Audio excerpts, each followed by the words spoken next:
炼告草，告知恋情到来的花草。所以我当然得慎重啊，因为此时空中一声巨响，是烟火升上了天空，在夜幕星河中开放出一朵朵灿烂的花，无比的耀眼，光彩夺目。但蓝忘机却觉得远不如眼前的花枝刺目，他广袖里的手指节都紧握成拳。然后就看到魏无羡对他咧嘴一笑，将那只云英递了过来。因为我要把它送给你了。屋外烟火声轰鸣，空中绚烂无比，照得屋内忽明忽暗，隐隐灼灼。蓝忘机看着眼前艳红的仿佛滴血的花枝，他没敢去接。魏无羡这个人惯会使坏的，若他接了，那人当即哈哈大笑，笑他这也能信的话，他能怎么办？现在的他若被如此打击，估计会受不了吧。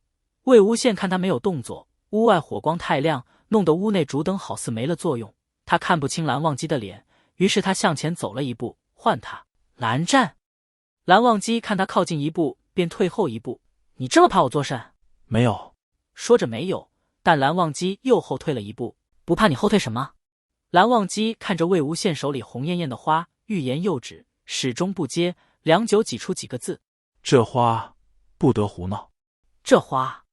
魏无羡看蓝忘机不接，便拿在手里把玩，道：既然蓝二公子不要，那我就出去送给别人好了。你要送给谁？送给谁都行，出门看谁好看送谁。上次那小姑娘也不错，不知还寻不寻得见。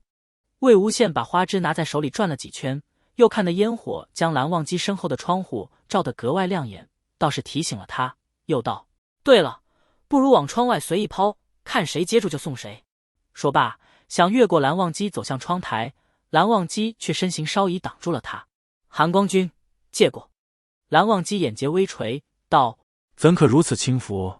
你若没那意思，便不要随意撩拨。魏无羡轻笑了一声，反正你又不要，管我和谁胡闹。蓝忘机还是垂着眸，始终不看魏无羡，却也没有要让开的意思。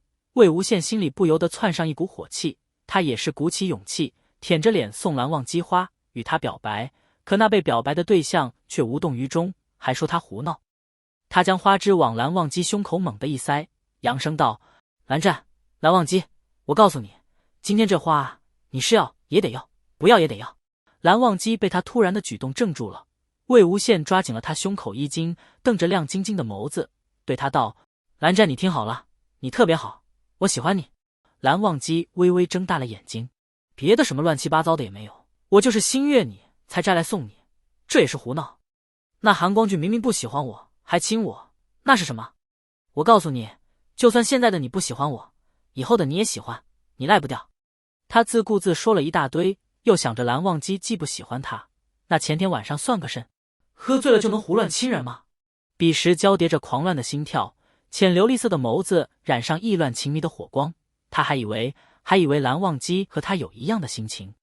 轰隆一声响起，强光突地照了进来，照亮了整个空间。魏无羡不知是羞的还是气的，或者两者都有，面上泛着点粉扑扑的红，在蓝忘机眼里显得越发可爱。魏无羡越想越气，沉着脸转身就要走，他暂时不想面对蓝忘机。蓝忘机看他突然走了，赶忙过去用力将人往后一拉，然后从背后抱住了他。蓝忘机将头埋在了他颈脖处，贴着他的耳朵说了声喜欢。轰隆，又是几只烟火升上了天空，屋外吵杂声、欢呼声声声涌了进来。恍惚间，魏无羡甚至怀疑自己是不是听错了，又见环在他腰上的手更紧了，一时外面的欢闹之声全被隔绝开来，天地间仿佛都没了声音，只有蓝忘机低磁的嗓音声声在耳边回响。现在的我也心悦你。魏无羡转过身，对上一双浅琉璃色的眸子，在火光中更为显眼。蓝忘机将花枝握在手里，直勾勾地望着他，慎重道：花我收下了。因为他说的太过慎重，弄得魏无羡都不好意思起来，摸了摸鼻子，哦了一声。这株要比先前那株大不少，蓝忘机在屋里寻了个更大的花瓶来装它，也是推来推去，花朵都有点微垂。末了蓝忘机用手扶了扶，先前蓝忘机不接，魏无羡不高兴，现在蓝忘机这么重视，他又觉得有点骚。要看吗？哈？魏无羡没反应过来，蓝忘机又道：烟火，你不是说想看，要出去吗？啊，现在出去也站不到好位置了吧？才闹了一番，魏无羡这才想起来要看烟火呢。突然他似想到了什么，对蓝忘机道：“蓝湛，过来过来。”然后拉起蓝忘机就往露台跑。他们住的上房设计很好，一侧门外还设置了一个对外的回廊，有桌椅、一张美人榻，还有棋盘、烹茶工具等东西。他们住的本来就高，视野极好，烟火窜上了天，一朵朵四张开在了眼前。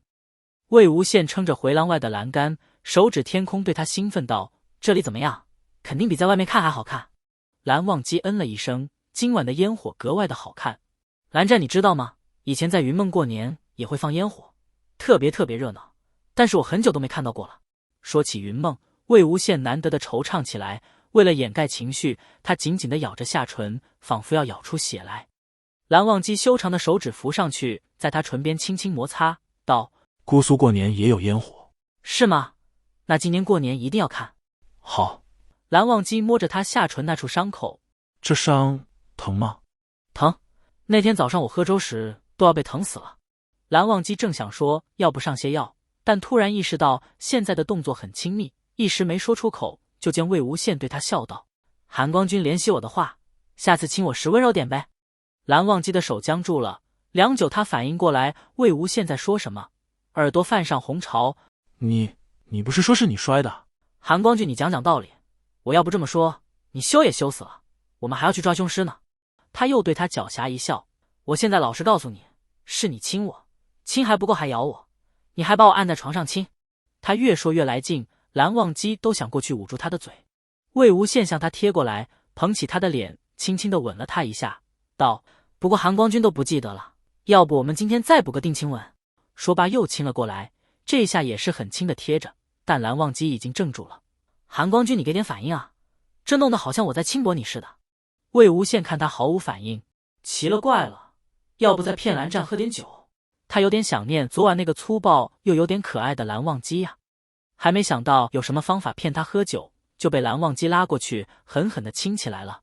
蓝忘机按着他的头拉近自己，发了狠地掠夺他的口腔。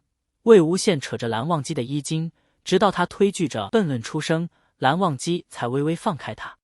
两人都喘息着，声声喘入彼此呼吸之间，让人听得心跳都越发急促起来。“这样好累，换个姿势。”他们现在是转着身面对彼此的，魏无羡又被他吻得发软，快没办法支撑了，还要扭着腰，确实辛苦。蓝忘机便把他的两腿抬起来放到榻上，让他躺下，自己卡在他两腿之间，俯身压了上去。魏无羡双手勾上蓝忘机的颈脖，让他更贴着自己，卖力地亲吻起来，彼此唇舌交缠，置换着口液，弄得啧啧水声回响。此时他们在外面亲吻的那种感觉太美好，他们一刻也不想停。幸得楼层高，外面的人都在庆祝祭典，也没人会注意。他们撕扯着对方的衣服，魏无羡被吻得晕头转向，胡乱地在蓝忘机身上乱摸。蓝忘机眼看魏无羡的衣衫已被扯得凌乱，露出形状分明的锁骨，随着魏无羡的喘息一颤一颤，蓝忘机张口就咬了下去。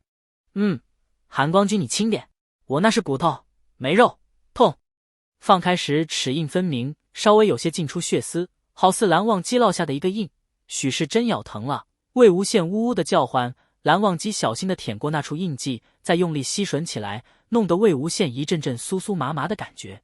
他身体实在太过敏感，蓝忘机摸几下就撩得魏无羡似点燃了一把火，一股奇妙的感觉在周身荡开，不自觉的就用双腿环住蓝忘机的腰侧。意乱情迷中，他低喃出声：“蓝湛，蓝湛！”肆意声声邀请。蓝忘机又去寻他已经被吻得红艳的唇，吻过他的唇峰，舔舐着他下唇的伤口，与先前的粗暴完全不同，轻柔缠绵，很轻很柔。可是魏无羡内心的火烧的不行，这种温柔的对待他根本得不到满足，更是心痒难耐。蓝忘机舔着他，他便主动又亲上去，声音都变得低哑：“蓝湛，不要这种的，像刚才那样亲我。”听得蓝忘机脑子一懵，丝毫没想，就又粗暴地堵上他的唇齿。他舒服地蜷曲起脚趾，不住地向蓝忘机越挨越近，然后他感到有什么硬硬的东西顶着自己。蓝忘机当即放开他坐了起来，看魏无羡黑亮的眼睛都布满水雾，面色泛红，嘴唇也是湿漉漉的，还在轻张喘息。他便忍住不看，别过脸，问他要不要去逛逛祭典。加入本频道会员，听更多完整版小说，感受望县如何实践天天就是天天。